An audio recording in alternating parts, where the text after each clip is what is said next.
Hello everybody, and thanks for watching. In this video, we will be reviewing vesicle formation and vesicle reaching their targets, docking and fusion to deliver cargo. More specifically, this will be Clathrin-coated vesicles that are moving from the endoplasmic reticulum to the Golgi, and then from the Golgi to the cell membrane. So that's the story we'll be telling today. So this story begins at the ER, at the rough ER, proteins that are destined for either secretion or proteins that are destined to be embedded in the cell membrane are made and translated in the ER, and then they have to be shipped to their final destination. So this is the inside of the ER, and this is the outside of the ER. And some of you were just a little bit confused about terminology. So the lumen of the ER just means inside the ER. That's all we mean by the lumen. So these are proteins that are now made and fully folded in the lumen of the ER, and they need to be secreted from the cell, or they need to go into the cell membrane. We'll talk about how proteins are embedded in the cell membrane, or in the ER membrane, in another video for this week, but today we're just going to talk about trafficking or cargo delivery. So here are the proteins in blue. And those proteins bind to receptors that are in the ER membrane facing the lumen side.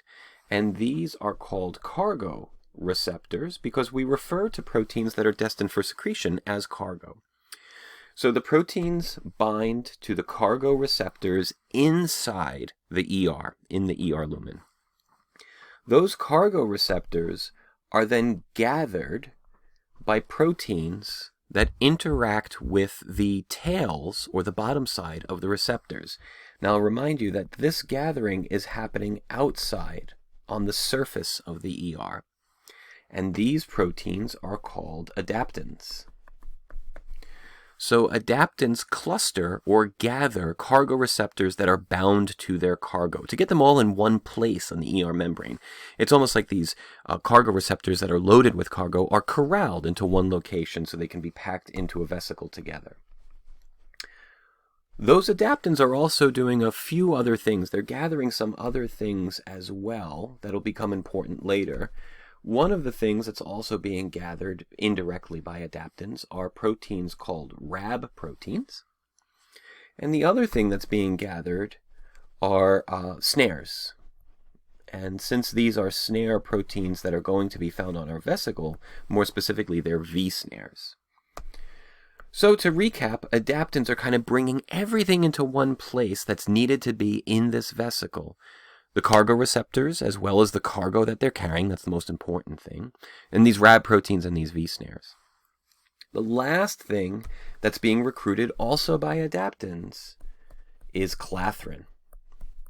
This clathrin is meant to form a coat or a meshwork around the ultimate vesicle, but for right now, this clathrin is just kind of lining the outside of the ER membrane where all of these other things have been gathered. So to make a point of it, adaptins are pretty important, perhaps the most important player in vesicle formation. And they're called adaptins because they are so adaptive. They're capable of interacting with a wide variety of proteins. And in this case, we see that they're interacting with cargo receptors that have been loaded with cargo, with Rabs, with V-snares, and with clathrin. So this continues, the clathrin continues to be recruited, and then the clathrin begins to enmesh. And by enmesh, we mean these clathrin subunits are going to begin to come together. And in coming together, they're going to form a little bit of a protein sphere, or a more rounded structure. That beginning of a sphere shape, as clathrin does what it is intended to do, is going to cause the membrane to bulge a bit as that clathrin begins to become spherical. And it'll still have the cargoes in that bulge. And of course, the adaptins are still there. And since the adaptins are still there, Rab is still there, and the V-snare is still there. And it goes without saying that clathrin is still there because it's the clathrin that's causing this bulge to occur.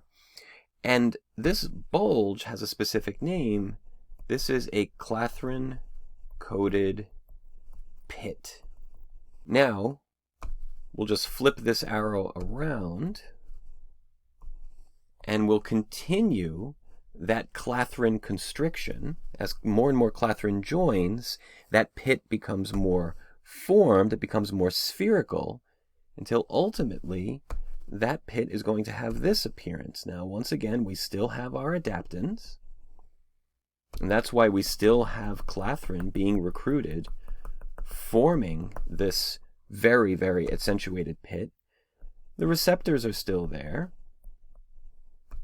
The cargo is still there. Oops, I forgot to draw the cargo here. That's the most important thing.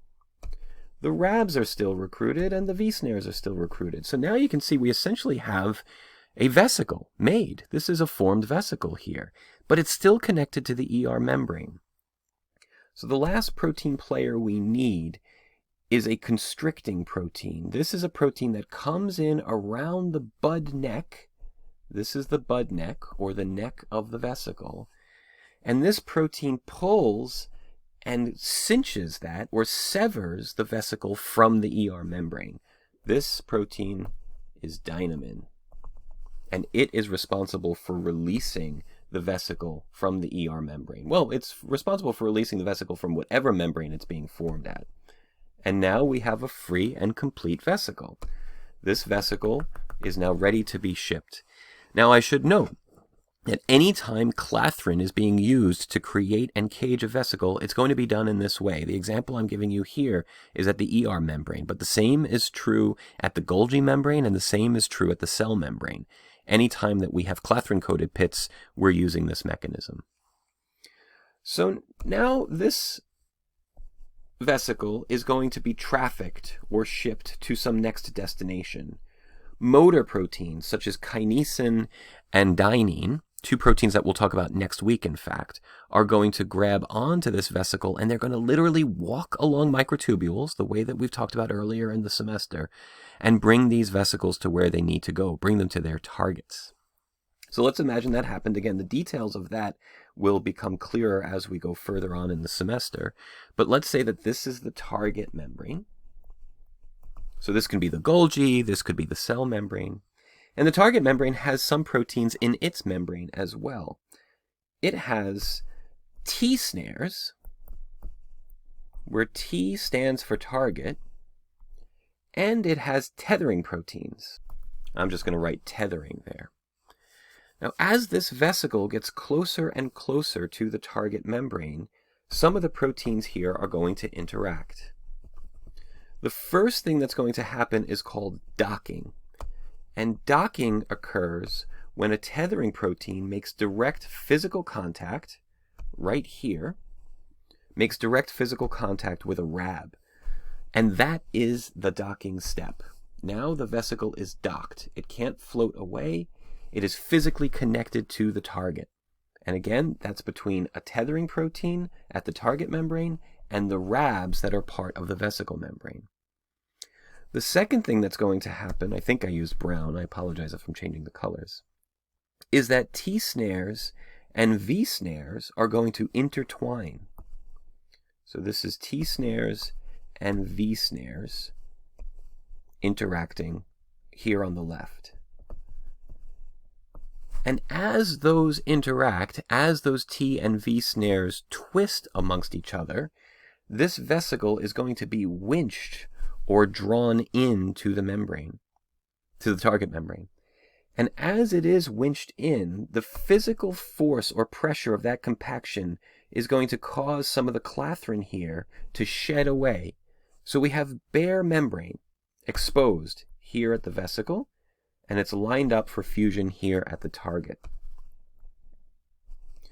As we continue to draw that membrane or that vesicle closer and closer to the target, and as these two get closer and closer together, ultimately, and I should remind you that that closer and closer drawing in, that winching in, is happening because of the twisting of these snares. Ultimately, the two membranes are going to touch right here. And what happens when one fatty molecule, like oil, one fatty globule of oil touches another? They fuse, they become one. All lipids will fuse together spontaneously when surrounded by water. So when these two membranes, these fatty membranes, come into very, very close proximity of each other, they will fuse. And when they fuse, they become one. And now we have one continuous membrane that, as the vesicle inverts, is going to look like this. Cargo receptor, cargo receptor, cargo receptor, loaded with the cargo. Apologies for my computer's misbehavior. Yes, the RABs are still here. Yes, the adaptants are still here. We even have the snare is still here, though it's inverted. But the most important thing is that the cargo has been delivered. The change in pH between the inside of the cell and the outside of the cell is going to cause these proteins to be released from their receptors, and we have delivery, we have secretion. Clathrin, new clathrin, will then come in. It will invaginate or pull on these receptors on this region of the membrane to cause the pit to form. Once that pit forms, dynamin will come in and sever that bud neck, and then these receptors and these other proteins will be recycled back to their original destination.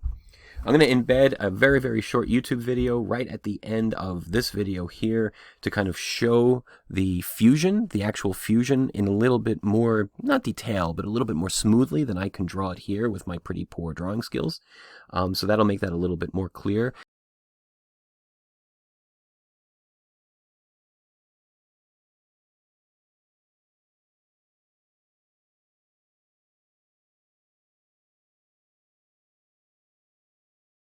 But that's essentially the vesicle story.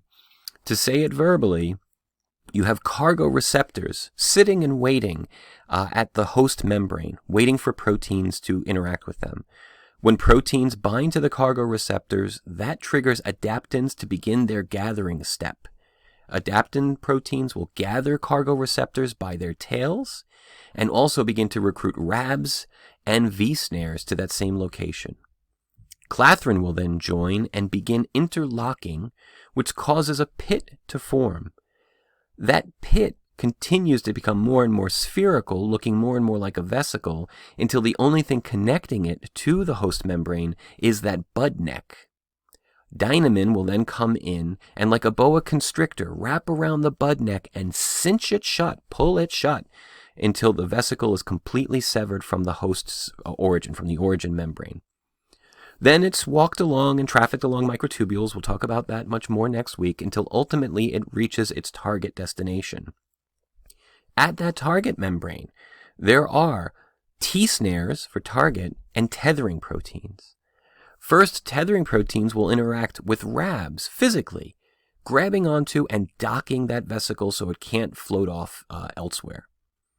Then V-snares on the vesicle and T-snares on the target membrane will interlock themselves, intertwine, and begin twisting and twisting and twisting.